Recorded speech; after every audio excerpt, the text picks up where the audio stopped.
You're listening to the hottest internet station. La voix de l'Afrique, la voix de l'Afrique, la voix de l'Afrique, la radio des Africains, conscients de leurs valeurs.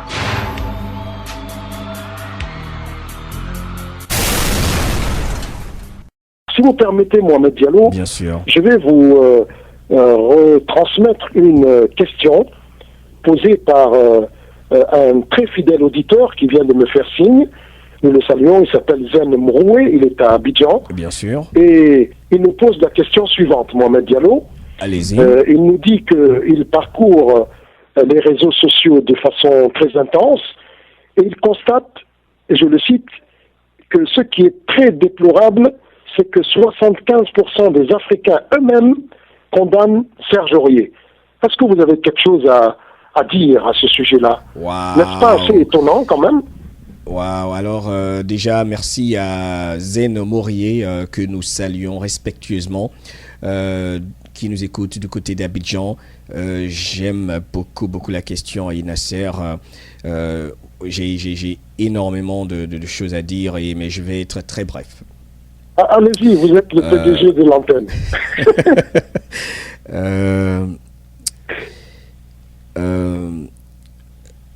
C'est très simple en fait.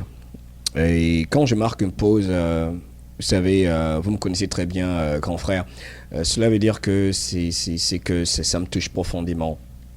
Et ça repart même, pour répondre à cette question, je vais dire que je vais repartir à la raison pour laquelle la Voix de l'Afrique existe aujourd'hui, Nasser El Fadel. La question de notre cher frère Zen Morier, j'espère que je prononce son nom correctement, prouve que la Voix de l'Afrique doit perdurer et Nasser, que nous devons continuer et Inch'Allah, grâce au bon Dieu, nous allons continuer. La Voix de l'Afrique, ce genre de situation, très cher frère, c'est justement la raison pour laquelle l'on a pensé à créer la Voix de l'Afrique, pour éclairer, pour motiver, pour inspirer, pour que les Africains prennent conscience de leurs valeurs. Je vais extrapoler un tout petit peu, Nasser, si vous permettez, en disant qu'il y a ce que j'ai déploré quand je vais parler de ce qui est un peu politique, qu'il y a un aîné, un grand frère, et qu'il y a toujours une seule race que l'on juge depuis que cette boîte existe carrément, c'est notre race, l'Africain, que l'on juge à l'AE. C'est toujours l'Africain que l'on juge.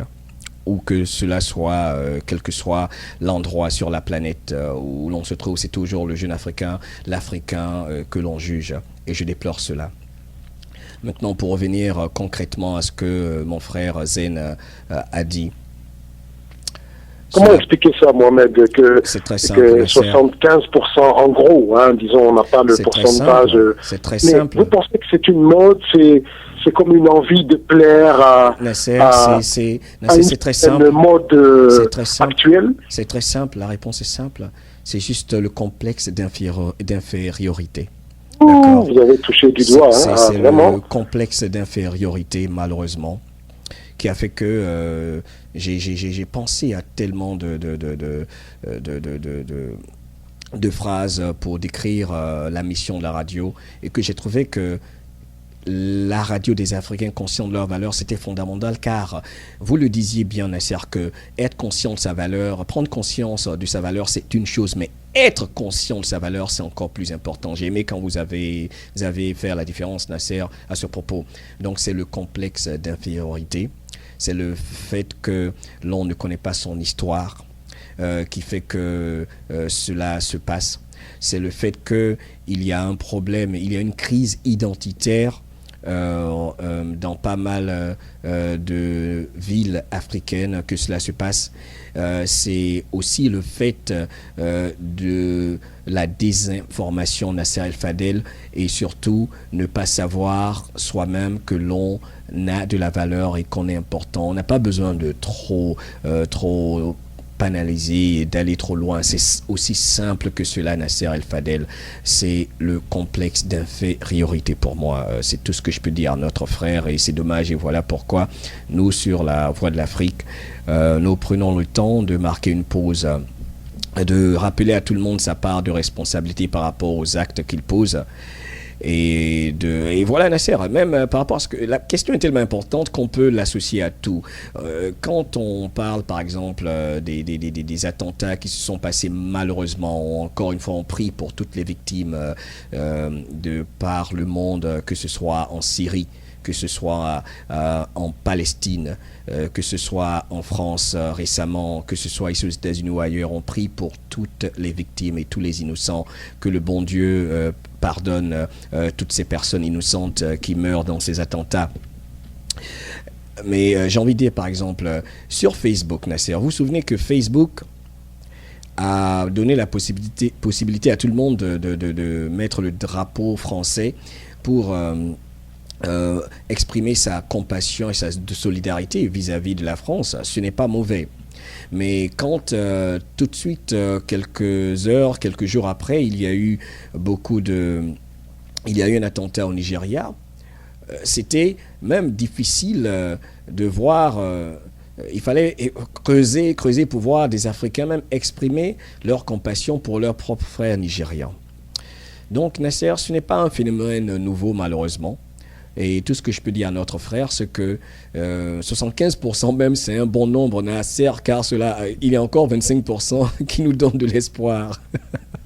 Hein, le grand frère. Cela veut dire que c'est un problème profond. Un problème qui se ramène à la prise de conscience totale en revenant à notre histoire, en rappelant par exemple que nous avons ces légendes du football africain que Nasser, bien sûr, dont Nasser parle tout le temps, en rappelant que nous avons des leaders fiers qui ont le courage de dire non et qui ne veulent pas être l'esclave de qui que ce soit, et qui préfèrent garder leur dignité que d'être des robots et répondre automatiquement oui, oui, oui, oui, oui, oui, dès qu'on leur dit quelque chose, parce qu'on en veut qu'ils ne soient que des serviteurs. Donc c'est un problème profond, et j'aime parler des solutions ici sur La Voix de l'Afrique. La solution à cela, c'est encore une fois s'informer, écouter des personnes qui vous parlent avec leur cœur. Et la seule façon de savoir si quelqu'un vous parle avec son cœur, c'est écouter les sentiments quand vous entendez cette personne vous parler. Oubliez le statut, la race, l'âge, le titre de la personne, que ce soit un leader ou pas, quelqu'un que vous rencontrez dans la rue, ce citoyen lambda, comme tout le monde dit si bien. Il faut écouter vos émotions, vos sentiments. Quand je vous parle, quand Nasser vous parle, quand Zen, toi qui nous écoutes, parle à quelqu'un d'autre, quand Mustapha, ce sympathique auditeur qui est à Niamey, Nasser, sympathique message qui vient d'arriver de Niamey, hein, Nasser, de Niamey. Alors là, j'aime beaucoup quand on est à l'antenne et que des auditeurs envoient un message. Mustapha, assalamu alaikum, du côté de Niamey, parle. Il faut écouter les sentiments de Mustapha, les émotions dans la voix. Parce que vous savez, quand quelqu'un parle avec le cœur, on le sent tout de suite. Vous savez. Le plus important maintenant est quand vous recevez le message, et de l'implanter dans votre subconscience pour que cela devienne une habitude. Parce que nous sommes le fait de nos habitudes. Nous sommes le fait de nos habitudes créées par quoi? C'est cela l'un des secrets que connaissaient nos prophètes, nos guides, et qu'ils reposent tous en paix, ceux qui nous ont quittés évidemment. C'est la répétition. C'est une arme fatale, Nasser El-Fadel. La répétition. Voilà pourquoi le contrôle des médias est sacré. Le contrôle des médias est fondamental. Voilà pourquoi on ne veut pas que l'on s'exprime, que X ou Y s'exprime, surtout avec le cœur. Parce que la répétition, quand on bombarde l'esprit avec une idée, qu'elle soit vraie ou fausse, la subconscience l'adopte. C'est notre nature. Et tout de suite, nous, étant ces êtres humains qui sommes le résultat de notre pensée prédominante. Alors là, c'est très, très, très important. Nous sommes le résultat de notre pensée prédominante. Pourquoi je dis prédominante? Car nous avons plus de 60 000 pensées selon les recherches qui traversent notre cerveau toutes les 24 heures. Mais la pensée à laquelle nous pensons le plus, cette idée qui est au-delà des autres, c'est celle-là qui fait que nous faisons inconsciemment, cela veut dire automatiquement ce que nous faisons.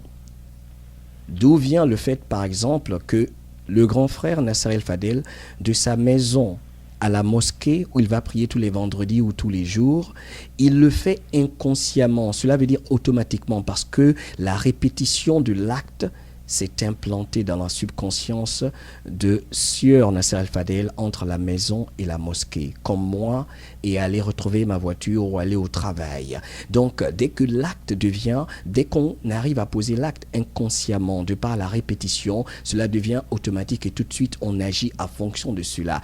Et cela part de l'idée prédominante. Voilà pourquoi on contrôle les médias, pour contrôler l'esprit des jeunes Africains en général, pour faire en sorte qu'ils continuent de penser tout de suite que oui, Serge Aurier, il faut le crucifier, qu'il soit complexé, parce qu'on leur fait croire que leur tradition, leurs valeurs, c'est pas aussi important que ça. On leur fait croire que manger avec la fourchette, le couteau, la cuillère, c'est plus important que manger à la main. Ce que moi j'ai fait avec toute ma famille. Donc la répétition. Et j'ai parlé de beaucoup de choses ici, Nasser. Et je vais conclure et dire simplement qu'encore une fois, le plus important, c'est savoir qui nous sommes. Et pour le savoir, il faut, je veux dire, écouter des personnes qui parlent avec le cœur. Et ça commence, je vais le dire humblement, avec une radio qui vous respecte, Nasser El-Fadel. Oui, Mohamed, on pourrait vous écouter encore très longtemps avec plaisir. Je crois que nous venons de démontrer que parler de football, c'est parler de la vie des hommes, en condensé. Oui. Surtout en parler sans violence et avec l'esprit fair-play qu'il faut. Vous avez remarqué qu'on parle du foot, nous parlons en fait des hommes et de leurs problèmes. Parce que quand nous parlons de cet acharnement sur Aurier, on a parlé très facilement aussi de cet acharnement, d'une certaine justice qui ne juge que des dirigeants africains. Bien sûr.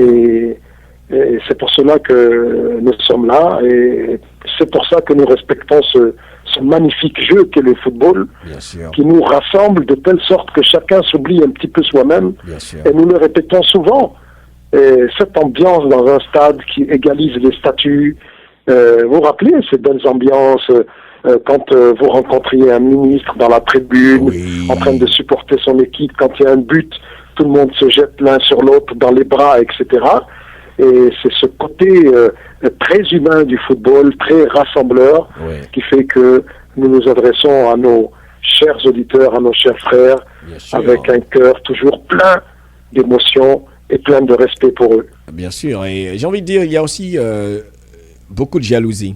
Il y a les aigris, comme toujours, contre Serge Aurier. Ils savent qu'il y a une qualité de vie assez intéressante quand même. Il joue pour le PSG dans l'un des plus grands clubs européens. Donc il y a aussi de la jalousie. Hein. Ça, c'est la nature humaine. Hein, pour ces personnes qui ne sont pas conscientes. En agressivité, c'est-à-dire que plus vous êtes à l'aise, plus on vous lapide, quoi. Ben voilà. Mais écoutez, si ces personnes qui nous ont envoyé des livres majeurs pour que nous nous comportions bien sur cette terre, tels que nos prophètes ont été critiqués et on leur a jeté la pierre et tout ça, on peut dire que nous, on va rester plus fort et être plus fort et continuer à éclairer, à motiver, à inspirer. You're listening to the hottest internet station. La voix de l'Afrique, la voix de l'Afrique, la voix de l'Afrique, la radio des Africains, conscients de leurs valeurs.